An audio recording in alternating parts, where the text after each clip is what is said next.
The first few days after I stopped answering felt like holding my breath underwater. Every buzz of my phone made my stomach twist. Half of me expected her to show up at my door, teary-eyed and furious. The other half? It almost wanted her to. Just so I could hand her all my broken pieces and say, "See? Look what you did! Look what we did!" But she didn't show up. She sent a few more texts. "I miss you, can we talk?" And then it slowed. Then stopped. I kept waiting for the grief to knock me down. For some tidal wave of missing her to drown me. It didn't come all at once. It trickled in, slow and sharp. Like cleaning a wound you didn't realize was deep until the antiseptic burned. I'd wake up in the middle of the night, heart hammering, reaching for my phone before I remembered there was no one to text anymore. Or I'd see something small, a pair of earrings she would have loved, a goofy TikTok she'd have sent me, and it would feel like someone flicked a bruise. But bruises fade. Even the ones under your skin. One night about a month later, I was at a bar with a few old friends. The kind of friends I hadn't seen in so long they'd started introducing me to people as the ghost. I'd almost forgotten what it felt like to laugh without checking someone's face for disapproval. Someone handed me a beer. A girl with curly hair smiled at me, asked if I wanted to play pool. For a split second, guilt tightened around my throat. Like smiling at someone else was some kind of betrayal. Then it hit me, betrayal of what? Of who? Of a ghost I had already buried? "Sure," I said, and I meant it. Healing wasn't linear. It never is. Some days I felt lighter than air. Other days I caught myself crafting fake conversations with her in my head, apologies, arguments, reunions that would never happen. Sometimes I wondered if she hated me. If she told her friends I abandoned her when she needed me most. Part of me hoped she did. It would be easier for her to blame me than to face the wreckage we built together. I journaled more. Ran further. Cooked meals that took hours just because I could. I reclaimed parts of myself I'd lost without even noticing.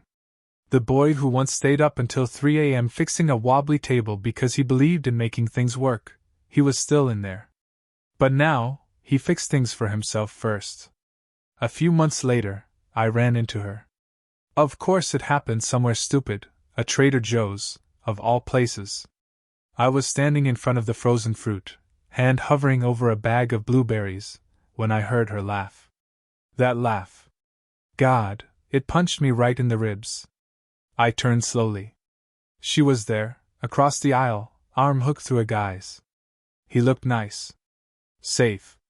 The kind of guy who probably double-texted and bought flowers on random Tuesdays. She saw me. Her smile faltered for half a heartbeat. Then it bounced back. She lifted a hand in a small wave. I nodded back. We didn't walk over. Didn't say a word. Just two ghosts acknowledging each other. I left without buying anything. Back home, I sat on the couch, bag still crumpled in my hand, feeling weirdly calm. Seeing her didn't shatter me. Didn't spiral me into some emo pit of despair. I didn't want her back. I didn't want to tear apart the world to fix what we had. Mostly, I just hoped she was okay. Maybe that's real love, the grown-up kind. Not burning yourself alive to keep someone else warm. But wishing them peace, even if their peace doesn't include you. You don't heal all at once. It's 1,000 tiny choices. Choosing to not check their Instagram. Choosing to answer when your friends invite you out instead of saying you're too tired. Choosing to forgive yourself for the things you didn't know how to fix. Choosing, every single day, to pick yourself. Later that year, I met someone new. Not a lightning strike. No sudden, blinding chemistry that burned up everything in its path. No. She was a slow burn.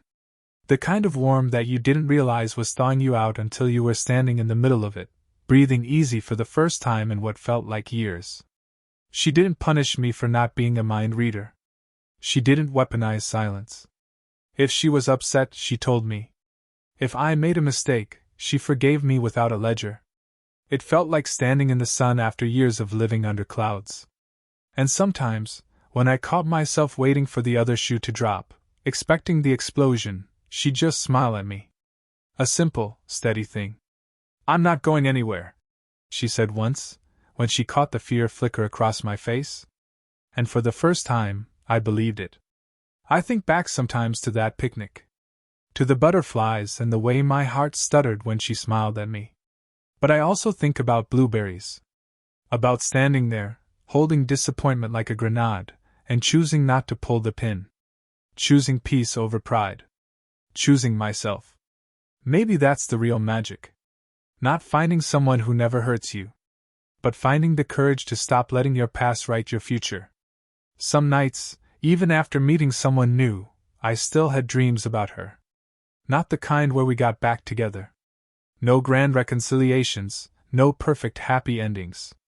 No, it was always something small, almost mundane.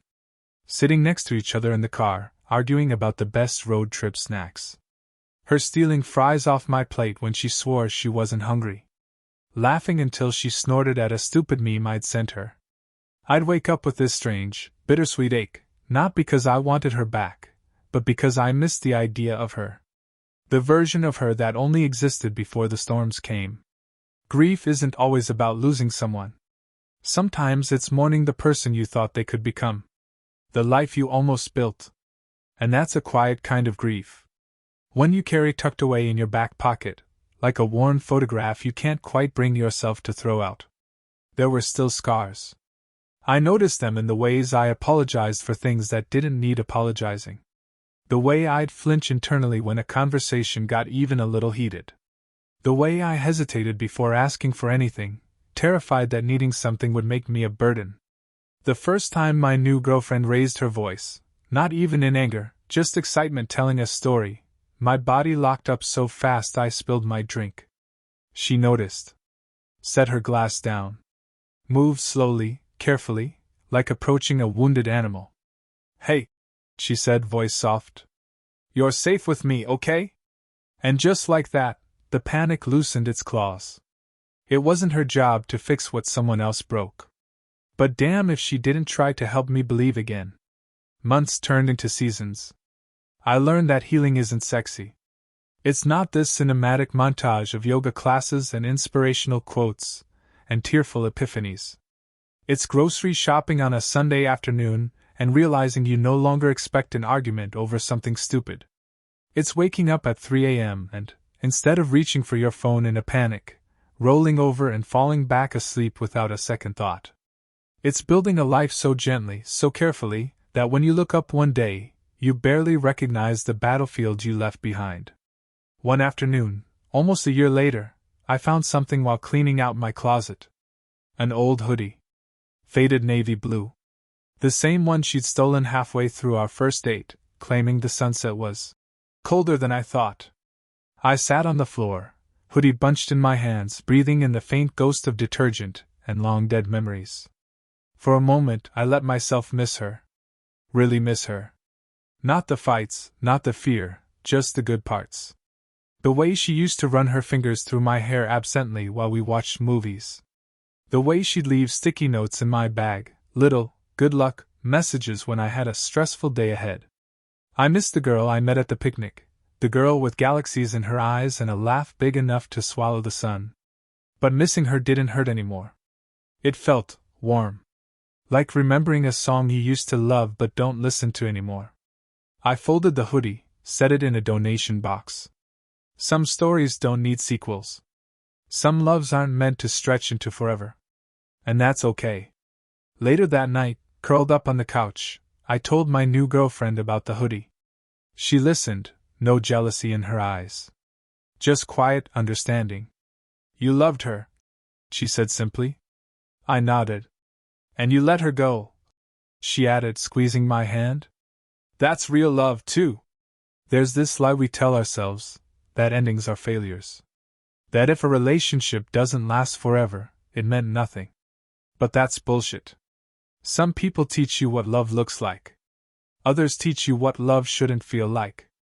And if you're lucky, if you're brave, you learn both lessons before it's too late. I still drive past the park where we had that first picnic sometimes. The view's still beautiful. The grass still burns gold in the sunset. Sometimes there's a couple there, two kids tangled up in a blanket, laughing like the world is just theirs. I smile to myself. Not with bitterness.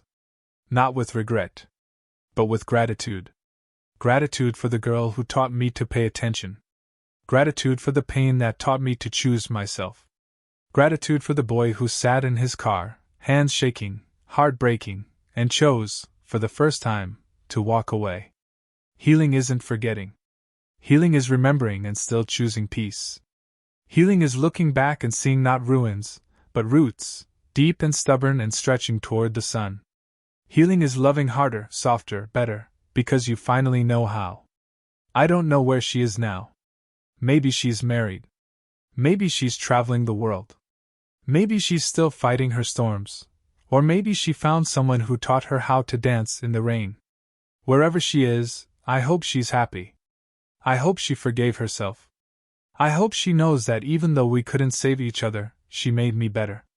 And in some quiet corner of my soul, there will always be a boy on a picnic blanket, handing over his hoodie to a girl who smiled like the whole damn sky had cracked open. If I'm honest, I still carry her with me. Not in a way that hurts anymore. More like a phantom limb, a soft awareness, a shadow that occasionally moves when I'm not looking. Some lessons etch themselves into your bones. There was one night, burned into my memory so vividly that even now, my chest tightens when I think about it. We were out to dinner, one of those cozy little bistros with string lights, and the smell of fresh bread thick in the air. She was telling a story, animated, eyes sparkling, hands flying. I wasn't really listening. Not because I didn't care, but because I was busy cataloging every micro-expression on her face. Measuring her tone, bracing for the shift. Waiting for the invisible tripwire I wouldn't see until it was too late. That's what our love had become, risk management. Somewhere in the middle of her story, she stopped. Tilted her head. "You're not even listening," she said, voice slicing quiet and sharp. "I am," I protested, guilt crashing over me. She narrowed her eyes. Leaned back in her chair. Crossed her arms, the storm gathering. "Forget it," she muttered. The rest of the night was a minefield. Every word I spoke, every joke I tried to crack, met with tight smiles and heavy silence. I paid the check with a knot in my stomach. Drove her home in dead quiet. Walked her to the door like a stranger. When she hugged me goodnight, her arms were stiff, her face turned away. I sat in my car for a long time after she went inside, forehead pressed against the steering wheel, wondering how loving someone so much could feel so goddamn lonely. You don't wake up one day and realize you're broken. It happens inch by inch. Choice by choice. You trade little pieces of yourself for a few more days of peace. You sacrifice honesty for harmony. You silence your own needs because you're terrified of being too much. And then one day you look in the mirror and barely recognize the person staring back. That night was one of those inches. Another brick in the wall that eventually boxed me in so tightly I couldn't breathe. I think that's why the blueberries mattered so much. It wasn't about the fruit. It was about all the silent trades I'd made, all the swallowed protests, all the tight smiles and "it's fine" until the weight of them bent my spine. The day I chose to let it go, to kiss her on the cheek and mean it, was the day I realized I didn't want to live like that anymore. Not for her. Not for anyone. After we ended, I spent a lot of time rebuilding. Not just my routines or my friendships, but myself. Rediscovering what it meant to have needs. To have boundaries. To trust that voicing them wouldn't lead to abandonment. I learned to sit with discomfort instead of running from it. I learned that love doesn't erase loneliness, but it shouldn't create it either. I learned that sometimes, choosing yourself looks like betrayal from the outside. But inside? Inside, it feels like breathing again. There was a box under my bed, stuffed with things I didn't know what to do with. Notes she'd written me. Photos from trips we took. A seashell from a beach weekend where we barely left the room except to get tacos. For a long time, I couldn't bring myself to throw it out. It felt disrespectful, somehow. Like erasing her would mean erasing the parts of me that bloomed under her sunlight, even if that same sunlight sometimes burned me raw. But one rainy afternoon, months after I met someone new, I pulled the box out, sat cross-legged on the floor, held each memory in my hands, thanked it, and let it go, piece by piece, memory by memory, love by love. If I could talk to the boy I was back then, the boy grinning on a picnic blanket, dizzy with new love, I wouldn't warn him. I wouldn't tell him to run. I wouldn't tell him about the fights or the tears or the nights spent feeling invisible. I'd let him live it. Because some things you have to learn the hard way. Some pain teaches you to recognize real love when it finally finds you. Some heartbreak cracks you open so the light can get in. Sometimes healing doesn't look like moving on. Sometimes it looks like moving through. Standing knee-deep in the wreckage and choosing, day after day, to keep walking anyway. The last thing she ever texted me, months after the silence had settled, was simple. "I'm sorry I wasn't better to you." No explanations. No excuses. Just truth stripped bare. I sat there staring at the screen for a long time. I didn't reply. Not out of spite. But because there was nothing left to say. We had said it all already, in the spaces between our words, in the cracks between our fights, in the exhaustion that settled into our bones long before the goodbye. Some apologies are not invitations to reopen the door. They are just acknowledgments of the closed chapter. And I had already turned the page. Today, love feels different. It feels like breathing. It feels like room to be imperfect without fear.